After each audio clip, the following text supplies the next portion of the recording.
পেট্রাপোল সীমান্তে একজন ধরা পড়েছে, সম্ভবত সন্তান সহ।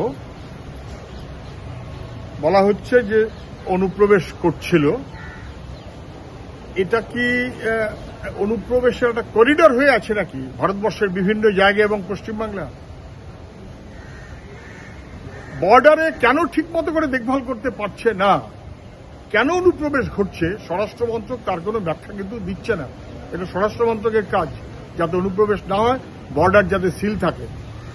আবার এটাও ঠিক যে হয়তো পরিচিত আত্মীয় স্বজন কমন, যেমন এক জেলা লোকের সঙ্গে আরেক জেলা লোকের বিবাহ বন্ধন হয়, তেমন বাংলা ভাষার এক মানুষের সঙ্গে আরেকজনের বিবাহ বন্ধন হচ্ছে, কিন্তু সেটা তো ভিন্ন দেশ হলে হওয়া যায় না, করা যায় না, তো বেঠিক। তাহলে কোনো কি এরকমের কারণে বাড়তি এই সংকটগুলো বাড়ছে?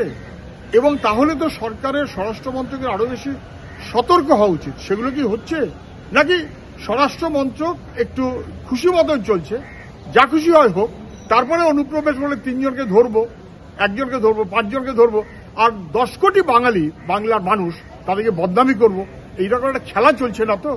এই প্রশ্নটাই উঠছে।